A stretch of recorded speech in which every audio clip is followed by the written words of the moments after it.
अजानुलम्बितभुजो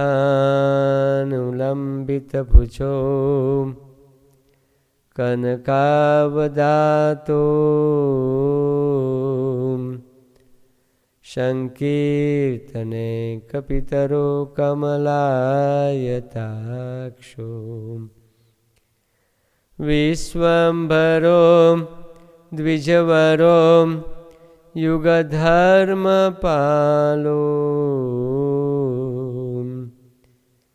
वन्दे जगत्प्रियकरो करुणावतारो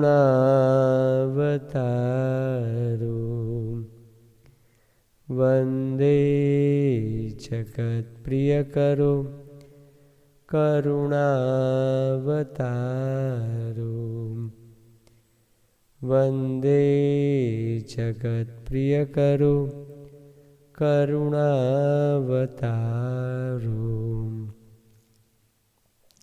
हरे कृष्णा। तो आज के भगवद गीता के दूसरे दिन के सत्र में आप सभी वैष्णवों का मैं स्वागत करता हूँ। पिछली बार हमने भगवद गीता का जो परिचय है वो परिचय के बारे में श्रवण किया था कि भगवद गीता किस प्रकार से सारे वेदों का सार है, गाइड बुक है। आजकल कलयुग में अगर हम वेद पढ़ने के लिए जाएं तो न तो हमारे पास इतना समय है और न तो हमारे पास इतनी बुद्धि है। पहले के ज़माने में लोग बहुत ही बुद्धिमान हुआ करते थे। सबकी याद शक्ति बहुत प्रबल शक्ति थी लोगों की। लेकिन कलयुग इतना बढ़ता जा रहा है कि लोग अपने स्मरण शक्ति को भूल चुके हैं। तो इतना सारे वेद, इस वेदों को पढ़ना बहुत ही मुश्किल है। 4 वेद श्रील वेदव्यास जी ने एक वेद का 4 विभाजन किया, ऋग्वेद, यजुर्वेद, अथर्ववेद और सामवेद। और 4 विभाजन में वेदों में एक महाभारत आता है। हालांकि हर एक 4 विभाजन का वेद व्यास जी ने हर एक विभाजन में 130 अध्याय और भी अंदर अध्यायों में विभाजन किया। और उन्हीं में भी महाभारत और महाभारत में भीष्म पर्व में 28वें अध्याय से 42वें अध्याय तक श्रीमद् भगवद गीता जो गाइड बुक है, सार रूप है, मक्खन के रूप में है।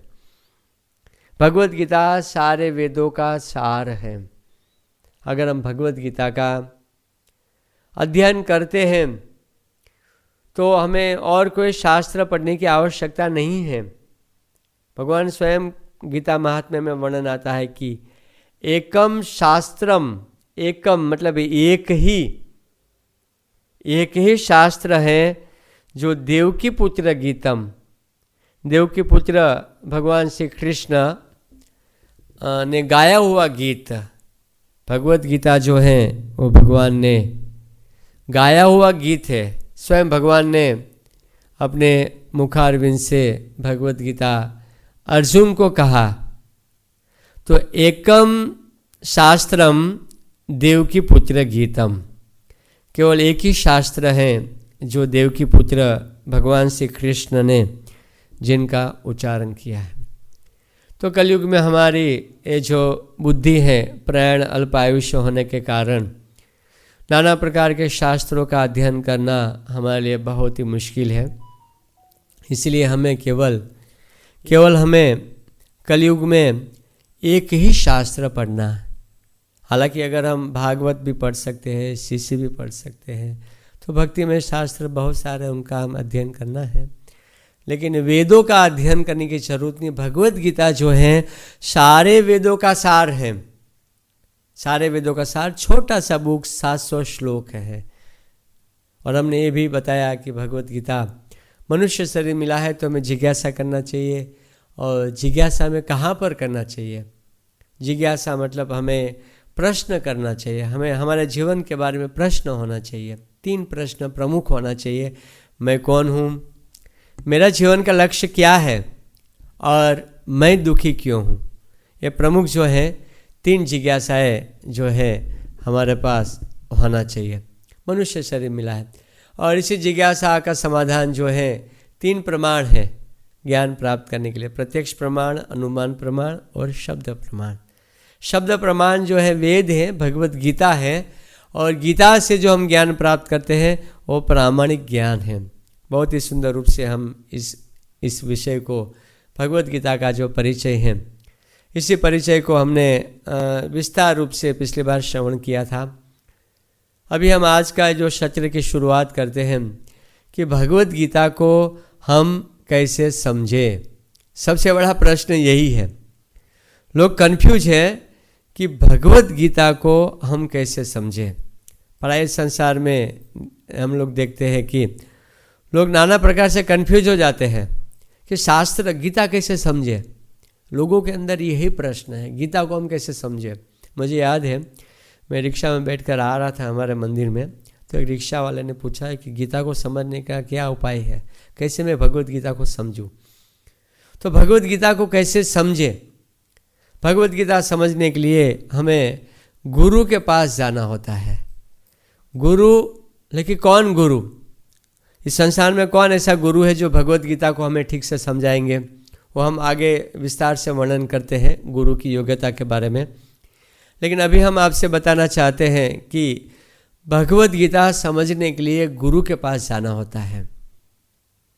आप विचार कीजिए कि संसार में कोई भी चीज़ समझनी होती है तो चीज़ को समझने के लिए हमें प्रामाणिक गुरु के पास जाना होता है। खास करके आप अगर इस्कॉन खारघर में आ रहे हो तो गूगल को भी गुरु बनाना पड़ेगा। आजकल गूगल मैप हो गया है, आपको रास्ता किसी को पूछने की आवश्यकता नहीं है। लेकिन अगर आप कहीं जा रहे हो और कहीं जा रहे हैं और आपको रास्ता मालूम नहीं है तो पान वाला को भी आपको गुरु बनाना होता है। पान वाला जो है वो पान वाले को भी आपको गुरु बनाना होता है। और पान वाला जो होता है वो आपको मार्गदर्शन देता है कि ये जो हॉल है जहाँ पर सत्संग होता है, ये हॉल यहाँ पर है, वहाँ पर चले जाओ तो आपको वहाँ पर ये एड्रेस ये है वो है। तो संसार में कहीं पर भी जाना होता है तो गुरु बनाना पड़ता है। योगा करना है, गुरु बनाना होता है।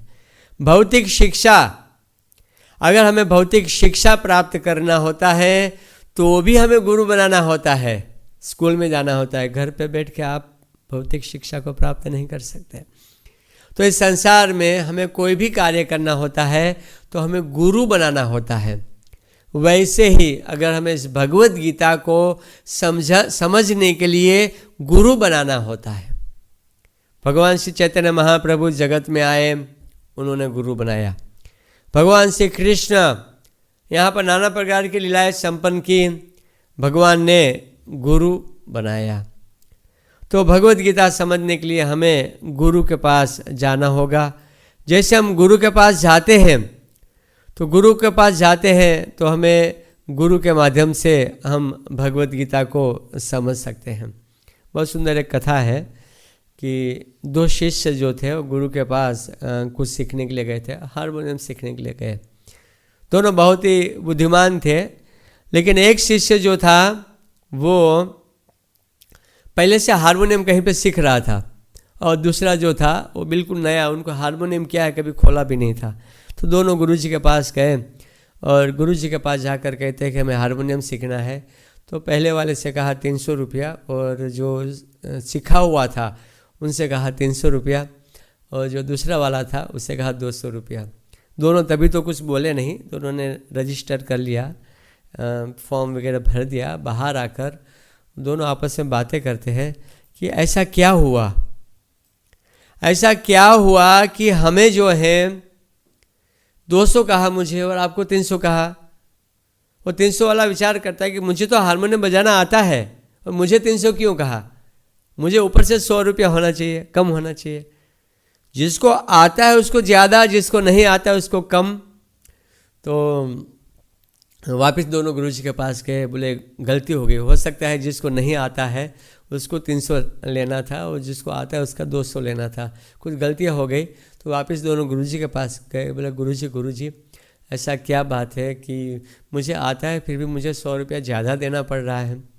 तो गुरुजी कहते हैं कि बेटा तुम जो सीख के आए हो ना, बहुत गलत सीख के आए हो उसको मिटाने के लिए मेरा दिमाग खराब होगा, तो वो मेरा दिमाग खराब होगा, इसलिए मैं आपसे 100 रुपया ज़्यादा बोल रहा हूँ, क्योंकि आप जो गलत सीखा है वो हटाना पड़ेगा, वो हटाने के लिए मैं 100 रुपया ज़्यादा बोला।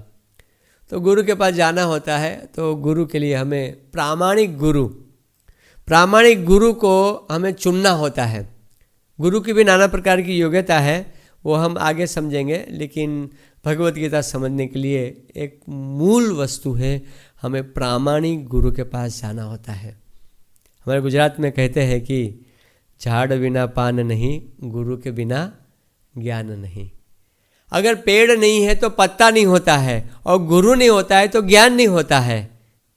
आपको अगर YouTube में भी प्रवचन देना है ना अच्छे से, तो आपको YouTube में किसी व्यक्ति का अच्छा प्रवचन सुनना होगा, और कैसे हम YouTube में प्रचार करें, कैसे हम ऑनलाइन प्रचार करें, किसी न किसी व्यक्ति को आपको सुनना होगा, गुरु बनाना होगा। जब तक आप किसी को गुरु नहीं बनाओगे तब तक आप कोई भी ज्ञान प्राप्त नहीं कर सकते। गुरु मतलब भारी, गुरु कृपा से ही हमें ज्ञान प्राप्त होता है, मतलब गुरु करना होगा। सार वस्तु है भगवत गीता समझना है तो प्रामाणिक गुरु करना होगा। दूसरी भगवत गीता समझने के लिए गलत गीता को हमें, गलत गुरु या गलत गीता को हमें नहीं पढ़ना है। तो लोग कहते हैं सही गीता कैसे पहचाने। मार्केट में 742, एक व्यक्ति प्रभुपाद जी के पास गया, बोले प्रभुपाद जी अभी मार्केट में 742 प्रकार की टीकाएं हैं, मैं सही टीका कैसे पहचानूं, और आप और एक भगवत गीता क्यों लिखने का कष्ट उठा रहे हैं भाई। 742 टीकाएं मार्केट में उपलब्ध हैं और अधिक, और एक आप क्यों लिखने जा रहे हो। तो प्रभुपाद जी कहते हैं जो मार्केट में है ना भगवत गीता, उसी भगवत गीता के 18वां अध्याय, सर्वधर्मान् परित्यज्य मामेकं शरणं व्रज अहं सर्व पापेभ्यो मोक्षयिष्यामि मा शुचम्। अहं सर्व पापेभ्यो मोक्षयिष्यामि मा शुचम्। सर्वधर्मान् परित्यज्य। प्रभुपाद जी कहते हैं भगवत गीता का ये श्लोक पढ़ लो आप, 18वां अध्याय का, कि सब कुछ छोड़कर भगवान कहते हैं मेरी शरण में आओ। अगर वो भगवत गीता की टीका गलत होगी तो वहाँ पर वो लेखक, लिखने वाले भक्त या भौतिकतावादी जो भी व्यक्ति लिखता है गीता, लेखक यही लिखता कि सब कुछ छोड़कर मेरी शरण में आओ। बाबा को ऐसा लिख सकता है, बाबा बोलेगा मेरे शरण में आओ। अगर कोई निरंकार्यवादी लिख रहा है तो कहेगा सब कुछ छोड़कर भगवान जो निराकार की शरण लो हम। अगर कोई परमात्मावादी लिख रहा है वो कहेगा सब कुछ छोड़कर परमात्मा की शरण लो। लेकिन एक भक्त जो होता है वो भगवान को सही सही रूप में जानता है, और भक्त जो है वो कहता है सब कुछ छोड़कर भगवान की शरण लो। हमें सब कुछ छोड़कर भगवान की शरण लेना चाहिए, कृष्ण की। भगवत गीता का मर्म जो है भगवत गीता में ही दिया हुआ है। आप भूमिका पढ़ोगे, शुरुआत में भूमिका में सब चीज़ें प्रभुपाद जी ने बता दिया है।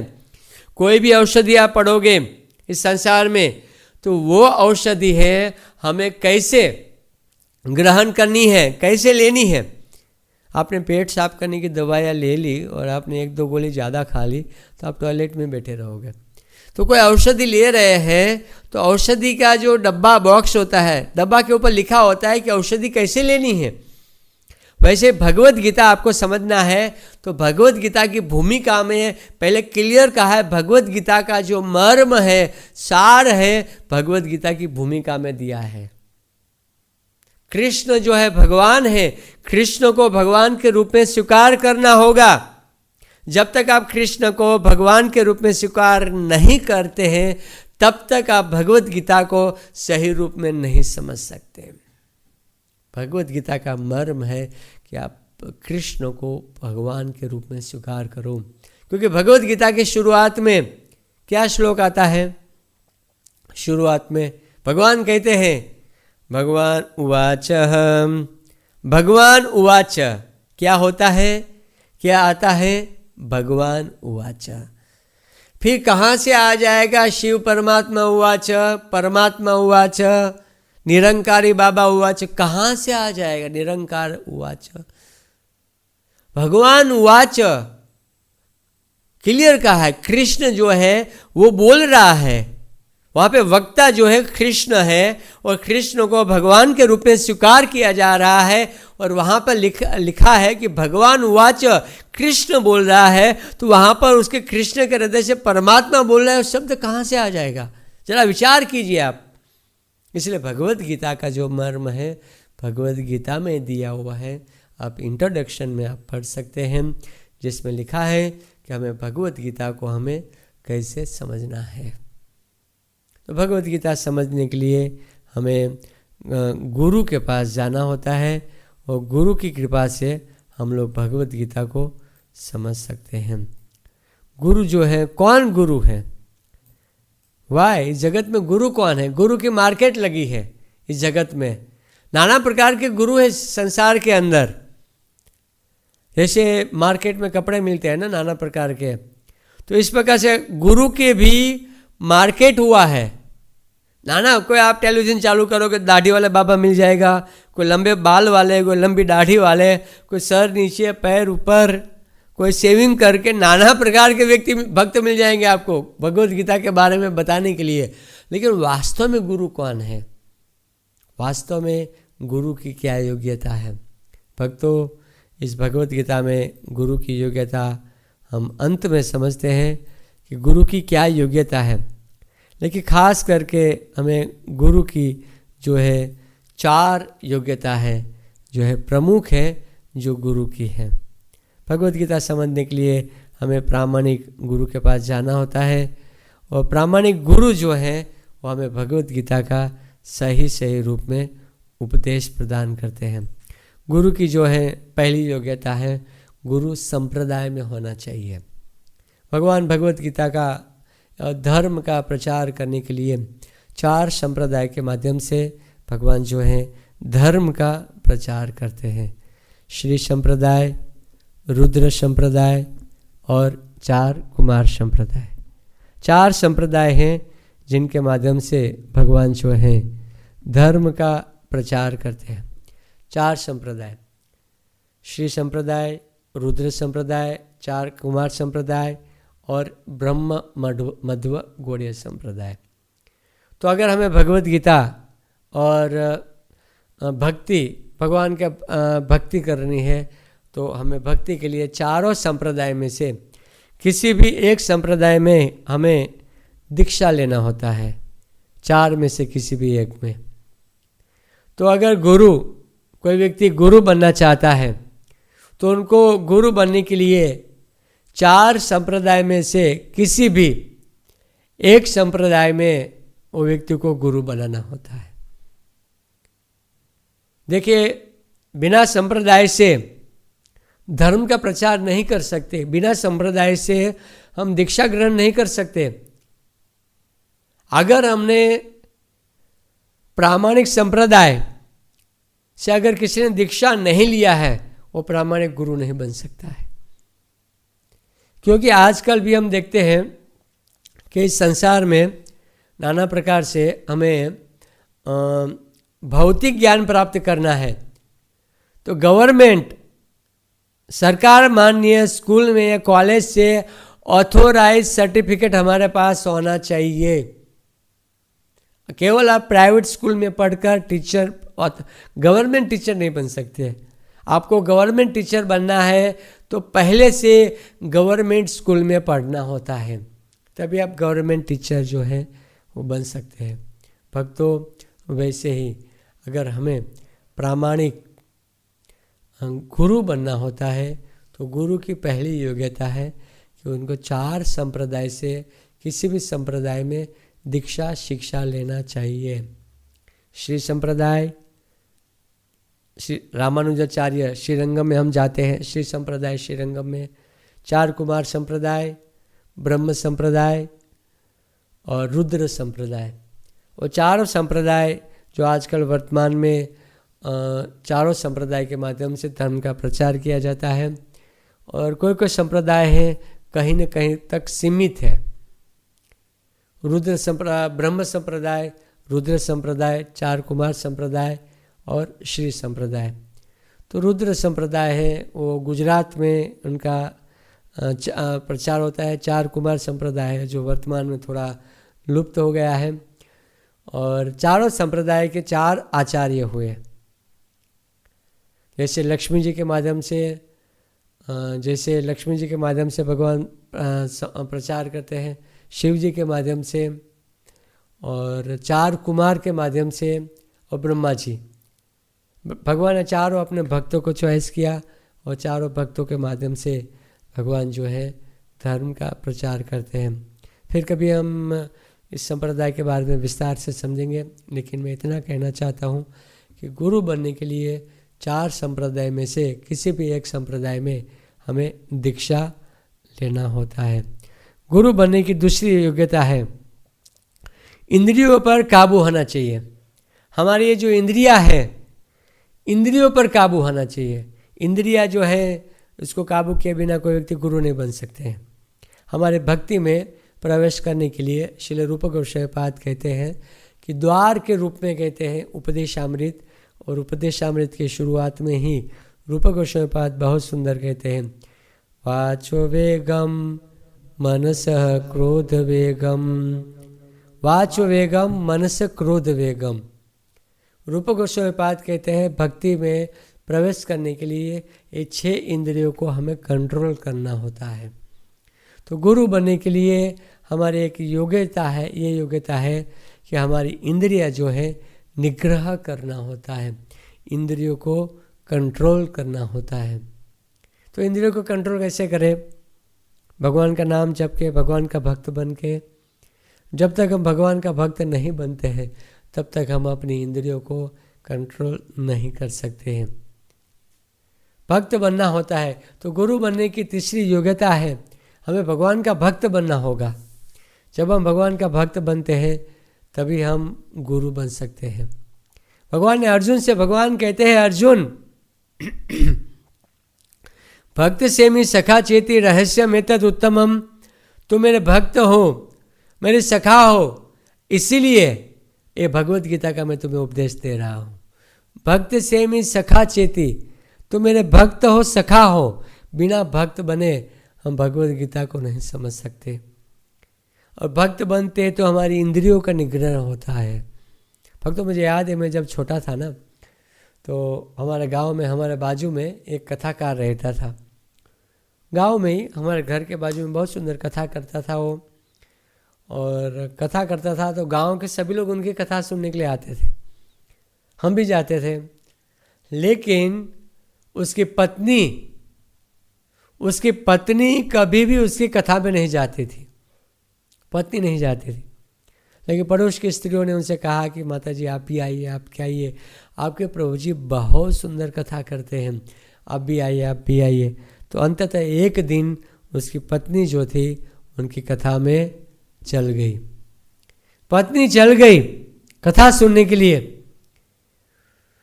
तो वक्ता, पत्नी ने विचार किया मैं आगे नहीं बैठूंगी, पीछे चुपके से बैठी थी, वो कथा सुन रही थी। वो अपने पति के स्वभाव को जानते हैं। स्वाभाविक है कि घर में हमारी वैल्यू नहीं होती है, चाहे कितना भी कथाकार होता है, घर के पत्नी के सामने, बच्चों के सामने, या मंदिर का में कोई ब्रह्मचारी है, अच्छा कथाकार है, तो मंदिर के अंदर उसकी वैल्यू नहीं होती है। कहते हैं घर की मुर्गी दाल के बराबर। तो ये कथाकार जो था व्यासासन में बैठा था, उसकी पत्नी जो थी वो छुप के पीछे बैठी हुई थी। गांव की महिलाओं ने कहा कि माता जी आप आगे आके बैठिए, लेकिन वो आगे नहीं बैठे, बोले नहीं मैं बैठूंगी तो कथा बोल नहीं पाएंगे सत्य रूप में, मुझे छुप के ही रहने दो। माता जी पीछे छुप के बैठी थी। कथाकार बड़े भाव में आ गया और भाव में आकर कथा करते हुए कहता था कि कभी भी जीवन में प्याज और लहसुन नहीं खाना चाहिए। उसकी पत्नी विचार करती है कि मेरे पति ने शायद प्याज लहसुन छोड़ दिया हो। विचार करती हो, सुन रही थी। सुनते सुनते सुनते उन्होंने विचार किया अब एक प्रसाद बनाना है, घर पे जाना है, 1 घंटा में कथा पूरी हो जाएगी। कथा पूरी होते हमारे स्वामी को प्रसाद खिलाना है। घर पे गई, किचन में गई, बढ़िया प्रसाद बना रही थी। बनाते बनाते उन्होंने प्याज और लहसुन नहीं डाला, और जैसे उसके पति घर पर आए और घर पर आकर जैसे वो खाने के लिए बैठे, मुंह में डाला, पूरा सूखा सूखा।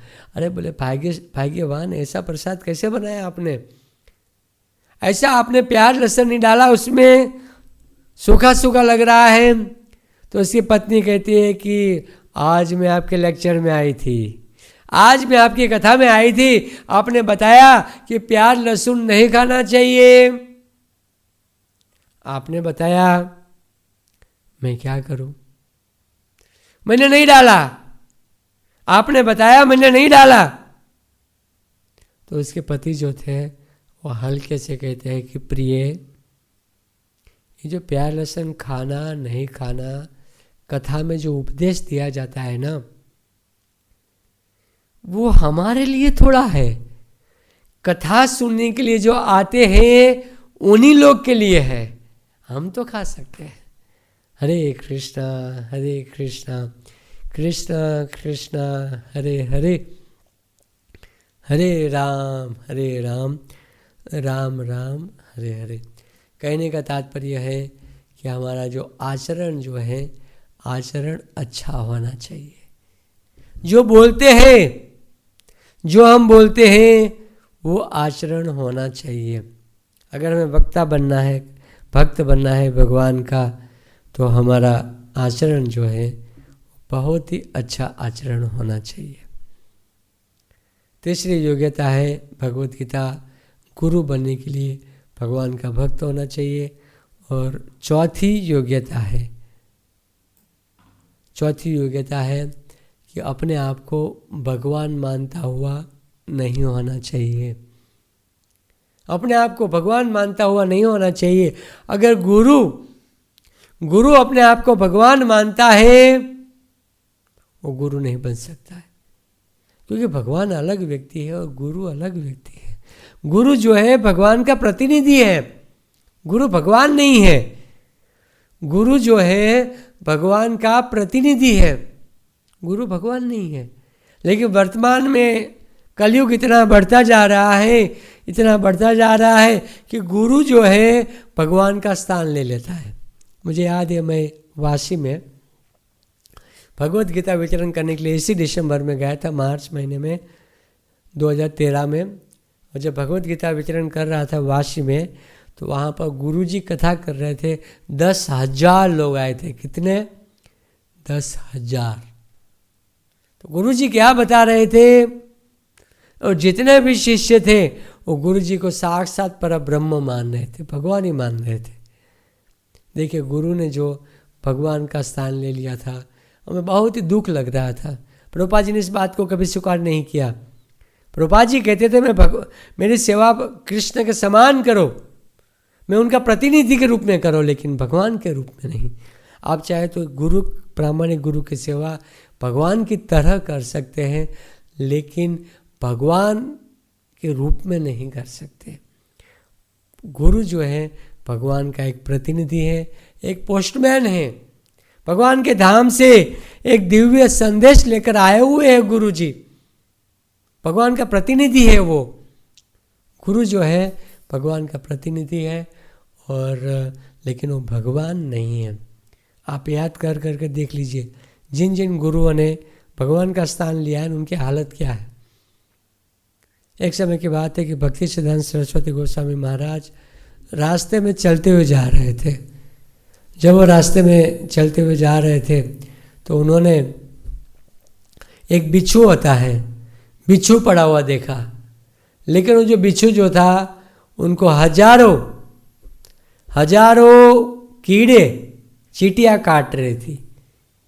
तो उनके शिष्यों ने पूछा कि गुरुजी, उन्होंने भक्तिसिद्धांत सरस्वती महाराज से पूछा कि उन्होंने पूर्व जन्म में कौन सा पाप किया होगा, देखो बिच्छू है, हजारों चींटियाँ काट रही उनको। तो भक्तिसिद्धांत सरस्वती महाराज ने कहा कि ये पूर्व जन्म में फ्रॉड गुरु थे। कौन थे? फ्रॉड गुरु। भगवान का स्थान लेके बैठे थे ये, और शिष्यों का धन को हरण कर रहे थे, शिष्यों की श्रद्धा को हरण कर रहे थे, विश्वासघात कर रहे थे शिष्यों के सामने। मैंने तो ऐसे ऐसे गुरु को देखा है जो उनका शिष्य सुनता है कि यह देखता है बाहर से कोई उनको मिलने के लिए आ रहा है, तो गुरु जी को बोल देता है, बोले गुरु जी कोई मिलने के लिए आ रहा है। गुरु जी तुरंत तिलक बिलक करके हाथ में माले लेकर हरे कृष्ण करते हैं। उनके शिष्य लोग आके देखते हैं, अरे देखो गुरु जी माला कर रहे हैं, भजन कर रहे हैं। लेकिन जो नज़दीक के शिष्य उनके होते हैं, गुरु भी फ्रॉड होते हैं, शिष्य भी फ्रॉड होते हैं। तो फ्रॉड शिष्य बोल देता है, अरे गुरु जी देखो कोई मिलने आ रहा है। तुरंत गुरु जी बड़े से अच्छे से आसन में, हरे कृष्ण 5 मिनट कोई मिलने आए, उनसे बात भी नहीं करेगा, माला करता रहेगा, फिर उनसे बात करेंगे। तो भक्तिसिद्धांत सरस्वती महाराज कहते हैं ये जो बिच्छू है ना, फ्रॉड गुरु थे, अपने शिष्यों का संपत्ति का हरण किया, उसने धोखा दिया समाज को, इसीलिए उनकी हालत खराब है। श्रद्धा को लिया, समाज की श्रद्धा को, इसलिए गुरु को प्रामाणिक होना चाहिए। फ्रॉड व्यक्ति गुरु नहीं बन सकता है, प्रामाणिक। गुरु चंडाल शिष्य चोर, नरक में जाए ठेलाम ठोल। गुरु चंडाल और शिष्य चोर। देखिए, चोर शिष्य को चोर गुरु मिलते हैं, गलत शिष्य को गलत गुरु मिलते हैं। इसीलिए गुरु करने के लिए हमें जाते समय पहले बहुत बुद्धिमान होना चाहिए। शिष्य की भी योग्यता है, केवल गुरु की योग्यता नहीं है, शिष्य की भी योग्यता है और गुरु की भी योग्यता है। जो भी हो, गुरु की 4 योग्यता है। जो प्रमुख योग्यता है गुरु की, वो पहली योग्यता है भगवान का भक्त होना चाहिए। आप कैसे भी आगे पीछे कैसे भी बोल सकते हैं, 4 योग्यता है। एक है भगवान के भक्त होना चाहिए, दूसरा है प्रामाणिक परंपरा से होना चाहिए। ये इस्कॉन है ना, वो ब्रह्म मध्व गौड़ीय संप्रदाय है। ऐसा नहीं कि प्रभुपाद जी के मन में आया कि मैं कोई मंदिर शुरू करूँ, संप्रदाय धर्म की शुरुआत करूँ, प्रचार करूँ धर्म का, नहीं। वो प्रामाणिक परंपरा से है और भगवान ने उनको बुद्धि दिया। गुरु परंपरा से उनको आदेश मिला कि धर्म का प्रचार करो। गुरु अपने शिष्य को आदेश देते हैं कि प्रचार करो। हालांकि वर्तमान में भगवान श्री चैतन्य महाप्रभु की कृपा से सभी को आदेश है, चैतन्य महाप्रभु का सभी को आदेश है, जाने देखो तारे कहो कृष्ण उपदेश। जिसको भी देखो कृष्ण का उपदेश दो। और हमारा आज्ञा गुरु है तारो यही देश। हमारी आज्ञा है कि आप गुरु बनो। ये महाप्रभु की आदेश से है कि प्रामाणिक परंपरा में हो, आप हर एक व्यक्ति गुरु बनो। और चैतन्य महाप्रभु की बात सुनोगे, आप गुरु की पात्रता आ जाएगी। किबा विप्र किबा ने हसी शूद्र कहने हाय। चाहे कोई शूद्र हो, स्त्री हो, सन्यासी हो, कोई भी हो, शूद्र ब्राह्मण हो, शूद्र हो, वैश्य हो, क्षत्रिय हो, चाहे कोई भी क्यों ना हो, हर एक व्यक्ति गुरु बन सकता है। हर एक व्यक्ति के अंदर गुरु बनने की पात्रता है, लेकिन परंपरा से होना चाहिए। परंपरा से उनको शिक्षा और दीक्षा लेनी होती है, तो वो व्यक्ति जो है गुरु बनता है। भक्तों, गुरु बनने की 4 योग्यता है और 4 योग्यता में से किसी भी व्यक्ति को आप गुरु बना सकते हैं।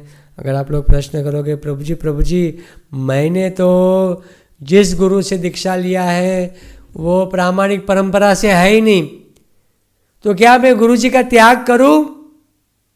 मैं क्या करूं? यहां पर त्यागने का प्रश्न नहीं है, वो गुरु नहीं था तो आपने उसको गुरु ही नहीं बनाया। और गुरु था ही नहीं। आप अगर आपने गलत गुरु, जो 4 प्रकार की योग्यता नहीं है, इनमें से अगर आपने दीक्षा ली है तो आप दूसरा गुरु बना सकते हैं, क्योंकि आपने वो गुरु था ही नहीं, आपका दीक्षा का प्रोसेस ही नहीं हुआ है, फिर आपकी दीक्षा कहाँ से होगी? प्रोसेस ही नहीं हुआ। आपने भले एक औपचारिकता किया है, लेकिन आप उसको आसानी से त्याग कर सकते हो, प्रामाणिक गुरु नहीं था वो। तो 4 पात्रता जिनके अंदर है, उन्हीं से आप लोग दीक्षा ले सकते हैं। लेकिन केवल गुरु की योग्यता नहीं है, शिष्य की भी योग्यता है। शिष्य के पास भी क्वालिफिकेशन होना चाहिए। बिना पात्रता से शिष्य भी नहीं बन सकते। शिष्य की भी योग्यता है। शिष्य के भी नाना प्रकार से योग्यता है, लेकिन प्रमुख योग्यता है, हम आपको शिष्य की योग्यता बताते हैं। पहले है कि तद विधि प्रणिपातेन परिप्रश्नेन सेवया। शिष्य को जिज्ञासा होना चाहिए, गुरु की सेवा भाव होना चाहिए, शिष्य के अंदर नम्रता होना चाहिए, शिष्य भगवान का भक्त होना चाहिए, शिष्य की इंद्रिया कंट्रोल होना चाहिए, शिष्य को गुरु की आज्ञाओं का पालन करना चाहिए। इस प्रकार से शिष्य की भी योग्यता है। गुरु जो कहता है वो शिष्य को करना चाहिए। गुरु चंडाल शिष्य चोर, नरक में जाए ठेलाम ठोल। गुरु चंडाल होता है और शिष्य जो है चोर होता है, दोनों जो है नरक में जाते हैं। शिष्य की योग्यता के बारे में बहुत सुंदर वर्णन आता है कि उसकी जो इंद्रिया जो है वो उसके वश में होना चाहिए। शिष्य के वश में जो है उनकी इंद्रिया उसके वश में होना चाहिए। जिज्ञासा होना चाहिए। पहली योग्यता जिज्ञासा। तस्मात् गुरु प्रपद्यते जिज्ञासु श्रेय उत्तमा। तस्मात् उसको गुरु के पास जाना चाहिए और गुरु के पास जाकर उसे जिज्ञासा करना चाहिए। तद विधि प्रणिपातेन परिप्रश्नेन सेवया। सेवा भाव होना चाहिए। गुरु के प्रति सेवा भाव। बहुत सुंदर कथा है सेवा के बारे में कि एक शिष्य था और एक गुरु जी थे, गुरु और शिष्य। तो शिष्य जो था, गुरु जी को कोई शिष्य नहीं मिल रहा था, एक ही शिष्य मिला। तो गुरु जी ने विचार किया कोई शिष्य मिल नहीं रहा था, कम से कम एक तो मिला, उनको शिष्य बनाया। गुरुजी ने उनको कहा बेटा झाड़ू मारो। बोला गुरुजी रात्रि हो गई, कल मारूंगा। गुरुजी ने कहा बेटा कपड़ा लेकर आओ। गुरुजी ने, शिष्य ने कहा गुरुजी आप सो जाओ, मैं सोते समय लेके आऊँगा। गुरुजी ने कहा बेटा आप कल किचन की तैयारी करना है, सब्जियाँ वगैरह देखो है कि नहीं। शिष्य ने कहा गुरुजी सो जाओ, मैं सब कुछ संभाल लूँगा। तो शिष्य टाल रहा था। गुरुजी ने कहा बेटा लाइट बंद कर दो। शिष्य ने कहा गुरुजी आप कपड़ा सर पे बांध के सो जाओ, मुझे इंटरनेट पे थोड़ा गूगल पे में कुछ कथा सुन रहा हो यूट्यूब पर, आप कपड़ा डालो सो जाओ। गुरुजी ने कहा बेटा कान में वायर डाल के सुनो। शिष्य ने कहा कान में रुई डाल दो, आप ही रुई डाल दो, मुझे कान में वायर डालता हूँ तो मुझे दर्द होता है, आप ही अपने कान में रुई डाल दो, मैं तो यूट्यूब में कीर्तन सुन रहा हूँ, प्रवचन सुन रहा हूँ। गुरुजी कहते हैं क्या करूँ, शिष्य मुझे चोर मिल चुका है, लेकिन कोई नहीं था तो कोई तो भगवान ने दिया है, कैसा भी हो। गुरुजी ने दूसरे दिन कहा कि बेटा मेरे गुरुजी की व्यास पूजा है, नाना प्रकार का वस्तु लाना है, मार्केट में जाकर लेकर आओ।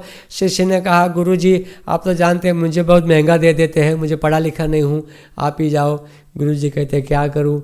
गुरुजी शॉपिंग करने गए, शॉपिंग करके आए।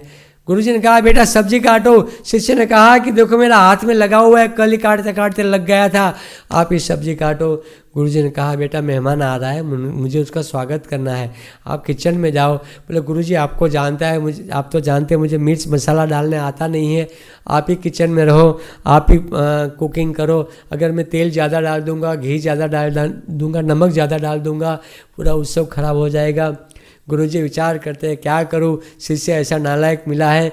गुरुजी कुकिंग कर रहे थे। बोला बेटा आप थोड़ा मेहमानों का देखभाल करो। बोले गुरुजी आपने तो कुकर रख दिया है, सीटी बजने में टाइम है, आप देखभाल करो, मुझे कमर दुख रहा है, मुझे थोड़ा सोना है। गुरुजी विचार करते हैं मैं क्या करूं, ऐसा शिष्य मिला है। गुरुजी ने प्रसाद बना के कहा बेटा थोड़ा भोग लगा दो। शिष्य कहता है गुरुजी आपके गुरुजी की व्यास पूजा है, आप ही भोग लगाओ, आपके गुरुजी आपसे खुश हो जाएंगे। गुरुजी विचार करते हैं क्या करूं, शिष्य मुझे ऐसा मिला है। गुरुजी ने विचार किया अभी कहीं दिखाई नहीं पड़ रहा है, अपने कमरे में बैठ के वो सो गया होगा। गुरुजी ने तुरंत ही सारे मेहमानों को बुलाया और मेहमान बुलाकर गुरुजी सबको बैठा रहे थे। शिष्य कहीं नजर नहीं आ रहा था।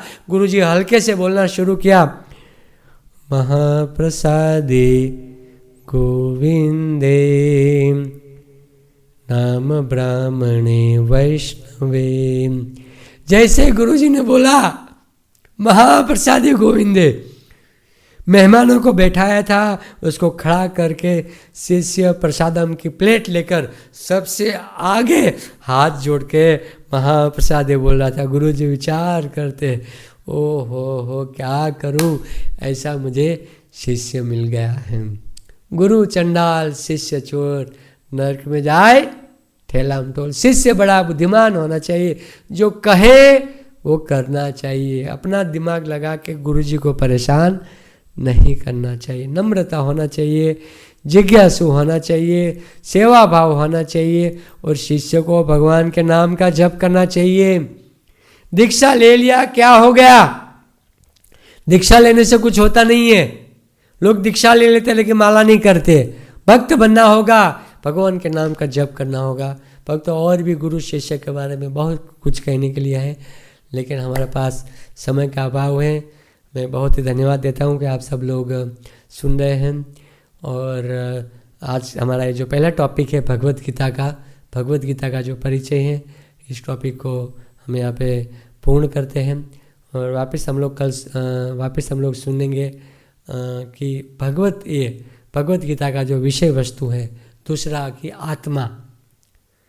5 विषय वस्तु के ऊपर हम लोग चर्चा करते हैं, ईश्वर, जीव, प्रकृति, काल और कर्म। जो 5 विषय है भगवत गीता के, उसमें से हमने जो भगवत गीता का जो परिचय, भगवत गीता में समझने से पहले, पढ़ने से पहले भगवत गीता का जो परिचय है, वो परिचय के बारे में श्रवण किया। अभी हम भगवत गीता का जो प्रमुख विषय वस्तु है आत्मा के बारे में हम लोग श्रवण करेंगे कि आत्मा क्या है, आत्मा हमारे शरीर में कहाँ पर है, आत्मा की साइज क्या है, हम कौन हैं, नाना प्रकार के विषयों के ऊपर हम लोग कल श्रवण करेंगे। हरे कृष्णा कृष्ण कृष्ण हरे हरे, हरे राम राम राम हरे हरे। श्रीमद् भगवद गीता की जय, श्री प्रभुपाद की जय। किसी का कोई प्रश्न है तो अगर आप एग्ज़ाम देंगे ना, एग्ज़ाम में हम पूछेंगे। हरे कृष्ण।